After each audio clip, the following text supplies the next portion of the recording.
नारियल फोड़ करके क्रेडिट लेने का काम करते हैं। इंसान के हर कर्मों का रिजल्ट 5 साल के बाद आता है।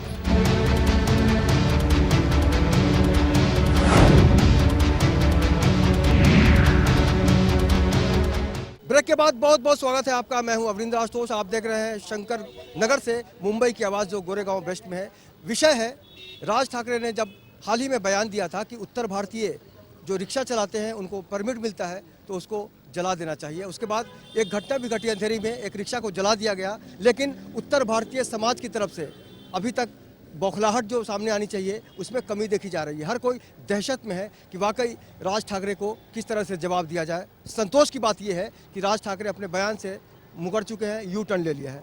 प्रमोद जी हैं समाजवादी पार्टी की तरफ से, ये चाह रहे हैं कि आने वाले दिनों में अनशन लेके जाए। ये जो फैसला है आपका कि आप अनशन करेंगे राज ठाकरे के घर पे, इसके पहले भी तो बहुत बार ठाकरे परिवार की तरफ से इस तरह की गतिविधियां हुई कि उत्तर भारतीयों को निशाना, कब तक ये अपमान आपको सहना पड़ेगा? देखिए, मैं आपको पहले ही बोल दिया कि बहुत हो गया अत्याचार, अब नहीं सहन कर पाएंगे। जीना है तो अभी शान से जिएंगे, नहीं तो यहीं दफन हो जाएंगे। ये हमारा स्लोगन है। इसी स्लोगन के साथ मैं स्टार्ट कर रहा हूं अभी। और अगले संडे को अब हमारे अध्यक्ष माननीय श्री अबू आसिम आजमी साहब का आदेश होगा तो हम ये जरूर इसमें कामयाब होंगे। और हमारे रिक्शे चालक भाई को सबको लेकर के मैं राज ठाकरे घर के सामने अनशन करने वाला हूँ नेक्स्ट संडे को। भाई साहब, आपका नाम बताइए। मेरा नाम अनिल कुमार शुक्ला है। अनिल जी, आप कहाँ से कहाँ तक रिक्शा चलाते हैं? कभी डर लगता है आपको? मुझे किसी भी प्रकार से मुंबई के शहर में रिक्शा चलाने में डर महसूस नहीं हुआ। नहीं, इस तरह का जो बयान आता है कि रिक्शा जला दो, परमिट जला दो, बयानबाजियां मार्केट में होती रहती हैं। ये मैं अच्छी तरह से समझता कि राज ठाकरे मनसे को जिंदा करने के लिए गलत बयानबाजी मार्केट में डाल रहे हैं कि ऑटो रिक्शा उत्तर भारतीयों के लोगों को तकलीफ दिया जाए ताकि पब्लिक सिटी हो।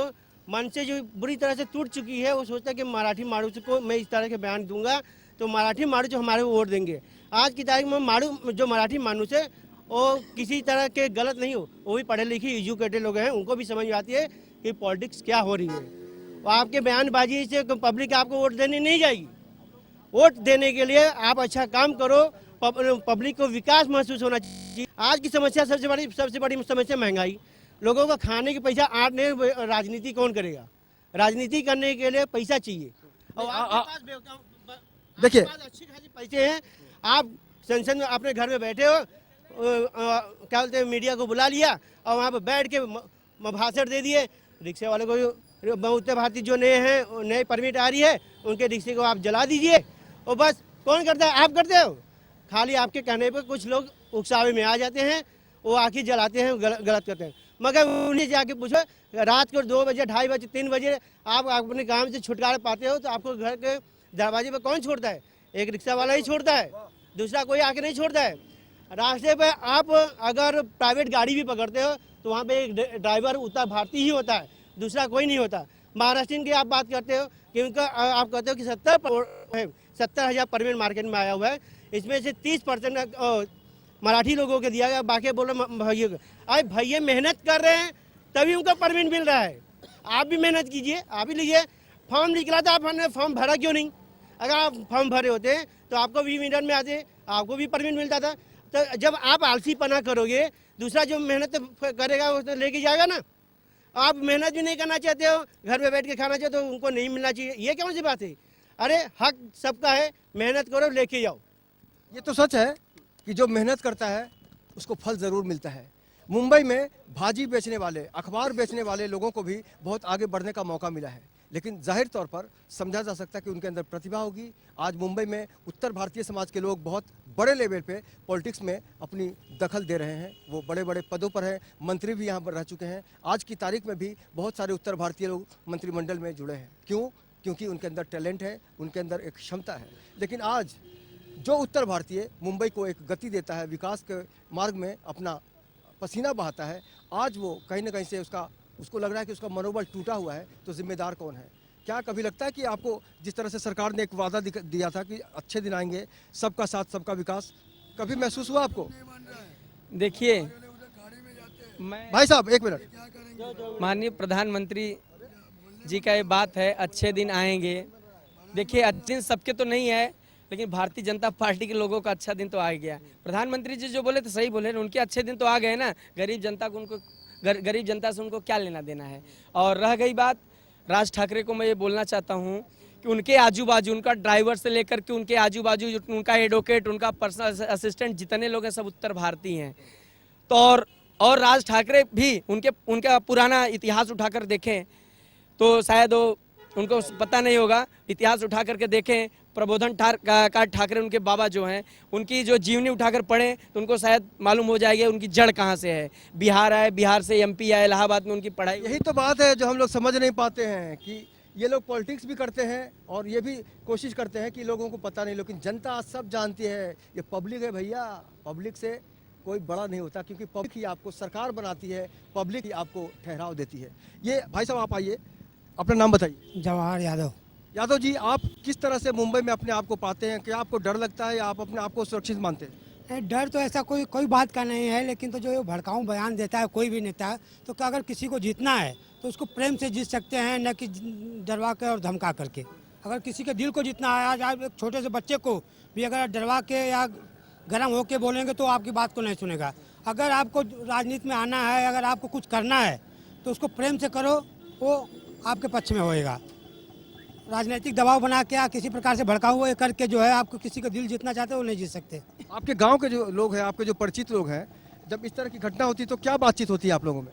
बातचीत क्या करेंगे, जो है वो सब आज की पब्लिक सब समझती है कि जो भाषण दिया जा रहा है वो किस पक्ष में दिया जा रहा है। आगे आने वाला इलेक्शन है और इलेक्शन के इसमें जो बोल रहे हैं, चुनाव के चक्कर में ये बोल रहे हैं, क्योंकि अगले चुनाव में इन्होंने एकदम 14 में से एक उम्मीदवार इनका शायद जीता है। समझदार आदमी तो समझ जाता है, लेकिन जो डर जाता है उसके लिए क्या कहेंगे आप?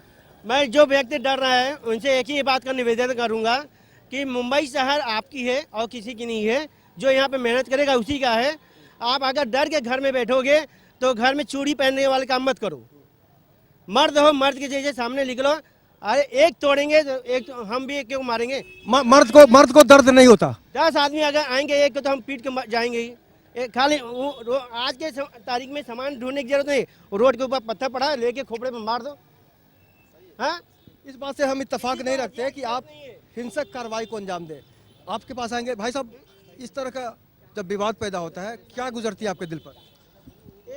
ऐसा है, जब इस प्रकार का विवाद होता है, देखिए हम भी रिक्शा चलाते हैं और सबसे फर्स्ट सर्विस हम ही देते हैं। हमारी सर्विस, हम बोल सकते हैं कि हमारी सर्विस डोमेस्टिक सर्विस है। कभी भी अगर कोई अचानक बीमार होता है तो उसमें कोई एम्बुलेंस बुलाओगे, उसके पहले रिक्शा वाला पहुंच उसे हॉस्पिटल पहुंचा देता है। अगर एम्बुलेंस के चक्कर में जाओ तो कम से कम मेरा सर्वे है कि 70-80% लोग मर जाएंगे। फिर भी ऐसा किसी को बोलना नहीं चाहिए ऐसा है, लेकिन हम उस इंसान को भी दोष नहीं देंगे। सबसे बड़ा दोष क्या, जिस देश का राजा अगर ईमानदार होगा तो उसके प्रजा ईमानदार होगी। वहाँ कानून व्यवस्था अगर होगी तो ये यहाँ के शासन जिम्मेदार है। क्योंकि अगर आप मीडिया वाले हो, आपने देखा है कि खाली एक बयान अगर गुजरात में उन्होंने दिया तो उसके देशद्रोह का केस लगा के आज तक कोई जेल में उसकी जमानत नहीं हुई है। तो ये सरकार क्या कह रही है, यहाँ के मुख्यमंत्री को पर्सनल जिम्मेदारी लेते हुए इस्तीफा देकर के और यहाँ राष्ट्रपति शासन देना चाहिए था। यहाँ कोई हक नहीं होता है मुख्यमंत्री बनने के लिए, कोई भी नहीं होता है। जब कानून व्यवस्था का तुम्हारी डोर तुम्हारे हाथ में नहीं है तो तुम्हें तत्काल कर देना चाहिए। अब ये सीख लें, लाल बहादुर शास्त्री जिस समय प्रधानमंत्री थे, उन्होंने एक बार मगर उनके रेल मंत्री थे तो उन्होंने अगर जरा सा भी उनसे दुर्घटना हुई नैतिक जिम्मेदारी लेते हुए इस्तीफा दे दिया है।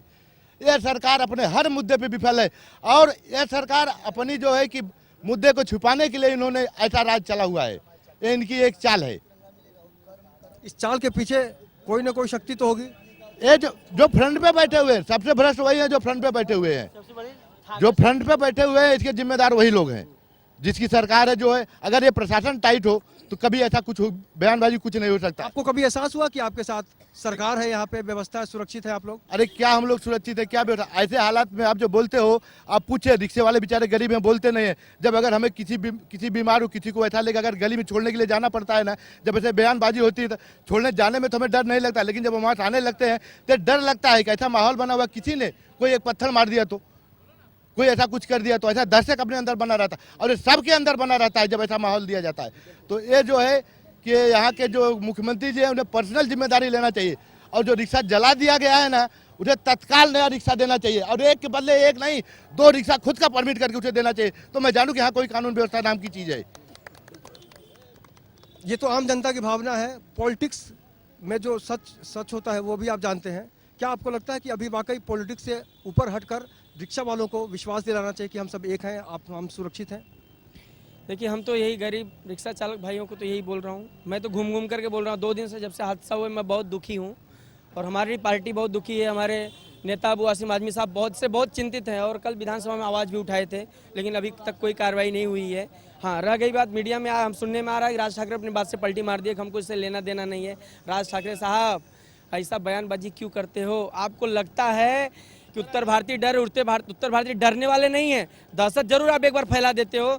गरीब आदमी यहाँ जब अपने आंख पे आ ही जाएगा, जैसे बोले भाई ना कि हम नहीं कुछ मिला तो डग्गर से उठा के मारेंगे, तो क्या करेगा? मरता क्या करता? जब उसको कोई जगह नहीं मिले, कोई रास्ता, कोई इसने खुद अपने हाथ में कानून लेना पड़ेगा। और हम लोग एक उत्तर भारतीय हैं जहाँ से भगवान ने जन्म लिया है और यहाँ पे जितने नेता, जितने मिनिस्टर बने हैं, जितने जो है केंद्र में पहुँचे हैं, बिना उत्तर भारतीयों के सपोर्ट का नहीं पहुँचे हैं। आज प्रधानमंत्री नरेंद्र मोदी जी अगर प्रधानमंत्री बने हैं तो गुजरात उनको प्रधानमंत्री नहीं बनाया है, महाराष्ट्र उनको प्रधानमंत्री नहीं बनाया है तो अहम भूमिका उत्तर प्रदेश की है। इसके लिए मैं राज ठाकरे साहब से अपील करना चाहता हूं, ये सब जो बयानबाजी है अपना बंद करें और उनको सर में आनी चाहिए, चुल्लू भर पानी में नाक रगड़ना चाहिए। जिस सीट पे वो रहते हैं अपनी खुद की वो सीट माहिम की नहीं बचा सके तो क्या महाराष्ट्र में राजनीति करेंगे? क्या वो सत्ता में आएंगे? अपना सपना छोड़ दो और कम से कम उत्तर भारतीयों से माफी मांगना है, जाकर के अबू आसिम आजमी साहब के पास माफी मांगो, जाकर के उत्तर भारतीयों के सीनियर लीडरों से माफी मांगो, एक गरीब जनता से माफी मांगो। ये मीडिया पे माफी मांगने से कुछ नहीं होगा।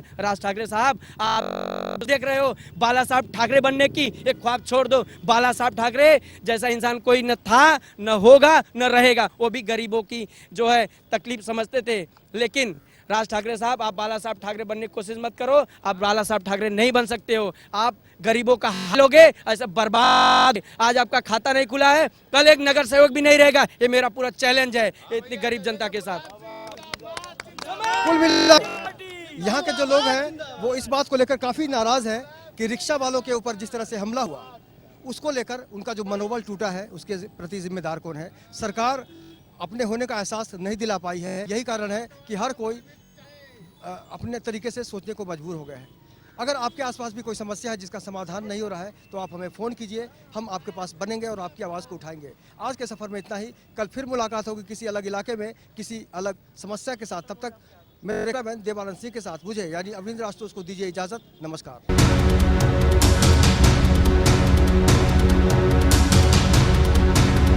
नारियल फोड़ करके क्रेडिट लेने का काम करते हैं। इंसान के हर कर्मों का रिजल्ट 5 साल के बाद आता है।